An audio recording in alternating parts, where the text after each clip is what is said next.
Hello everyone, Fanta here. You're watching FANTAVISION, and today I'm discussing GameStop again for some reason. I was actually going to put up a different video, but this happened. So we're going along with the Camelot Chronicles again because he reported something before everyone else. He found out that GameStop was laying off like 60 some odd district managers.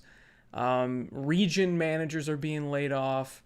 Spawnwave did another video. He had an email talking about some plan, like transformation plan or something like that.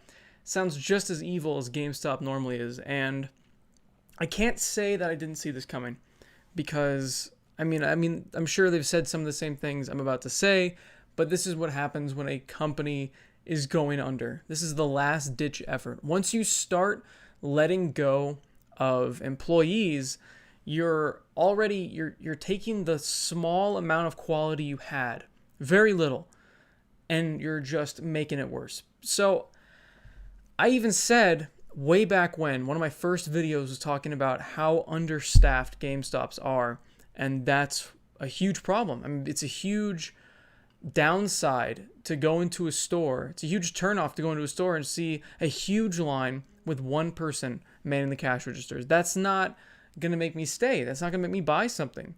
And I feel like a lot of people have to deal with that. And there are a lot of other stores that have to deal with this as well, but it's usually in the returns area. But this is that's the thing with GameStop, is it's the returns area, the purchasing area, the everything area is all the same people. And if you've only got one person doing all of that, you're screwed. So this doesn't necessarily mean that they're going to stop hiring more people for in stores. Maybe they'll take that money that they were spending on district managers and region managers, put it towards hiring more people for in stores. And I'm sure they're going to start closing stores next. That's probably going to be the next news thing. You're going to see Camelot talk about it. You're going to see Spawnwave talk about it. You're going to see a bunch of Reddit threads like right now. You can see on the GameStop Reddit, all these people talking about their different district managers or leaders, whatever the hell they want to call them this week. They're getting let go. They're losing a bunch of them. But the thing is, I do have to say, it does suck for these people losing their jobs. I do have to say, though, it doesn't seem like a district manager really does a whole lot, honestly, for the store. I mean, when you get to higher echelons of leadership, I feel like what they're doing is not as important as what's going on the ground floor, which is ironic because they're always paid way more than the people on the ground floor. What do I mean? It's not like the district manager is helping customers and driving sales. No, he's just driving around, checking on all the different GameStops to make sure that they're organized, that they're running well, that the manager knows what the hell they're doing, that the staff is well trained, all of that sort of thing. And that is, of course, very necessary, but at the same time, I feel like the occasional checkup randomly is good enough. And if your stores are really that bad, then they're just going to fire the manager, get a new manager, and they're going to clean it up and make it a better store. So this does suck. This is a bad sign for the company as a whole, but I don't really think it's going to affect a whole lot when it comes to the in-store experience and really just the experience of employees. I don't think the ground employees really have to worry about losing their... Well, actually, like I said, I feel like a lot of stores are going to be shut down. I feel like a lot of employees in stores that aren't making a very good profit might need to worry. But besides that, I feel like everybody else is safe. And like I said, the district managers and regional managers, they get paid a lot more. So hopefully by letting go of these top guys, that did indeed save a lot of other people's jobs. So that's great. That's great if that's what's happening. But if this transformation plan also includes the closure of a lot of different stores, if it means that because there's less district managers and regional managers that they do have to close stores just so it's easier to manage, okay, then that's a bad thing, obviously. But it's interesting seeing this whole thing unfold. I mean, GameStop's stock just keeps crashing, and I'm sure this news sure as hell is not going to help stock prices. I know that this is going to save GameStop a lot of money, so it's technically good for the company, but it's not a good look for the company. So, and then seeing the map of it all drawn out in the email. It's like half the country, like, is gonna be one region leader manager's area, and then the other half of the country. So the West, because all the states are bigger, there's this huge, just like, it just looks like just half. It looks like the Louisiana Purchase is what they have to deal with, and more. And they have to just deal with all of that. And then the East Coast managers, they have to deal with the other half, but they're splitting it in half. So they only have to deal with like a quarter of the country. It's really funny because I feel like even though, yeah, there's more states, I feel like there's gotta be more stores in the West. I don't know. They probably know what they're doing. But to me, it just seems like the Western regional manager got the short end of the stick. He's like, wait a minute, I have to travel how far all the time? Great, wonderful. Can't wait to have these long ass flights to visit the different stores that I have to see and the district managers in those different areas. It'll be really interesting to see what else comes out of all this, because this isn't the end of their restructuring plan. I'm sure this is just the beginning. Like I said, that news of closing stores it's just around the corner. It's gonna happen. If you work at GameStop, please start looking for another job now. And because I know the feeling of uncertainty, and it sucks. Not knowing whether or not your store is gonna be surviving or has a future. It's scary. And that's where we're at right now. So I would start looking for a new job, especially if your store is not performing very well. If you're at a high performance store, you're fine. Honestly, you're completely fine. In fact, it might be a good thing for a lot of employees and managers out there. If you're a store manager and you didn't like your district manager, or you were sick and tired of them visiting all the time, this is definitely going to cut down on that, because they're not going to be able to visit all the time, because they're going to be looking over more stores now.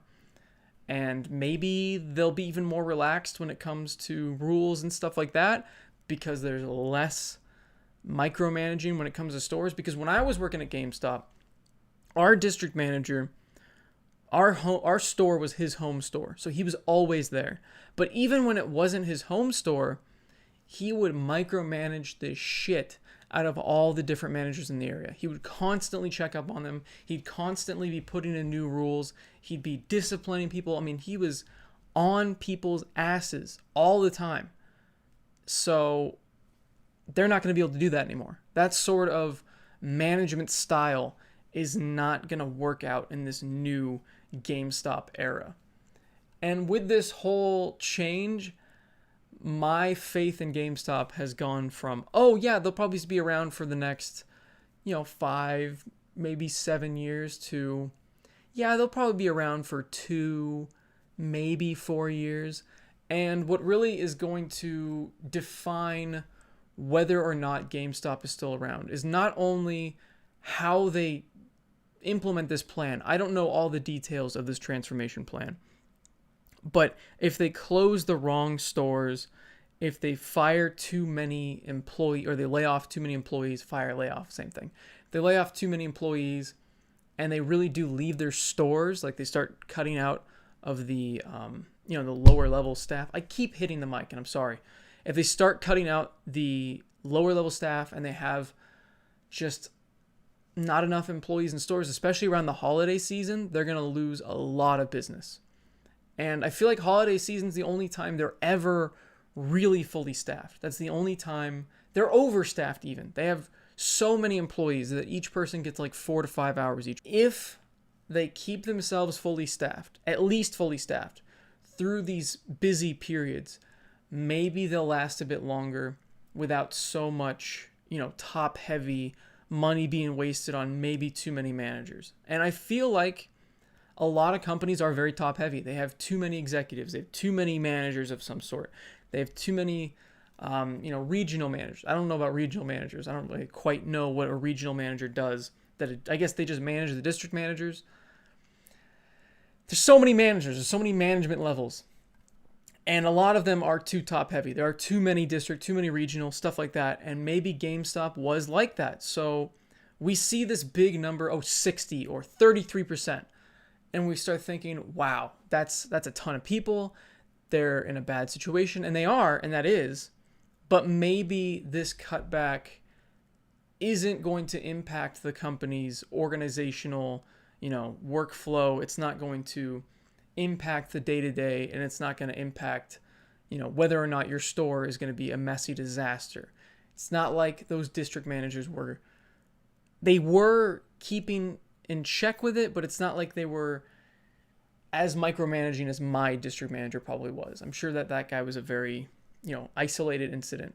I don't know. It's just overall, GameStop's on its way out. And if they make it even more difficult to shop there, they're going to be dead even faster. And a lot of places have done that. I've seen that happen in a lot of companies. Remember Circuit City, whenever I went in there, as they were kind of slowly phasing out, I couldn't find anybody. It was a pain in the ass to shop there. So I just stopped shopping there completely. And then where's Circuit City now? Exactly. So we'll see. We'll see, though. This is definitely not a good time for the company. But I am really interested to see if this extra money that they get from all this can kind of bail out the company or at least make them last longer. But these next console generations are also going to definitely impact what happens. If digital becomes even more of a thing, if they offer a digital-only console at a lower price point, GameStop is screwed. Because they're going to lose all their customers, because the people that are looking for a better price are the ones that are going to GameStop. Of course, they're not finding the better price at GameStop. They just think they're getting it with used games. But they're going to lose out on all of those people that still shop there, and they're just going to buy digitally. And then they're dead, because you can't compete with digital when you're just selling physical video games. But you know what? Actually, before I go, I was about to say see ya, but the PS5 is confirmed to be backwards compatible. So that actually might keep them alive longer, especially because there's going to be a lot of used PS4 games going to GameStop as people try to buy a PS5.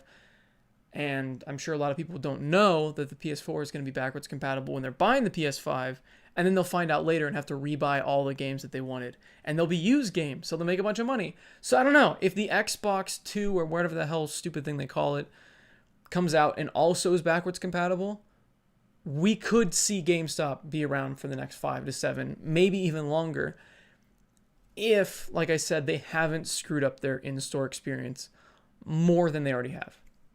So those are my thoughts on the whole situation. Let me know what you guys think and in the comments down below. And as always, have a fantastic day. See you guys. Today, I was going to put up the PlayStation Classic Is It Worth It video, but my God, is this a pain in the ass to hack. I thought it was going to be so easy. Watch any video online. They just put files in the USB thing, plug it in, and it just works. But just like Bethesda games, it doesn't just work. It requires a USB 2.0, but not just USB 2.0. It has to be in a FAT32 format, which is a file format for the USB. And then I bought a 2.0, but you can't turn this one into a FAT32. It's an exFAT, which is another file format that for some reason the PlayStation Classic won't read. So it's not reading my 3.0, which I did get to FAT32. It's not reading my 2.0, which would not go to FAT32. So I bought another USB stick. Did I say SD card? I bought another USB stick that's 2.0 and supposed to be FAT32. So if that works, then I'll be able to finally play it, hack it, all that sort of stuff, let you guys know if it's worth it, and then the video will be up. Sorry about the delay. Oh my God, this is frustrating. And if I figure out which USB stick works, believe me, I will be telling you so you don't have to go through this.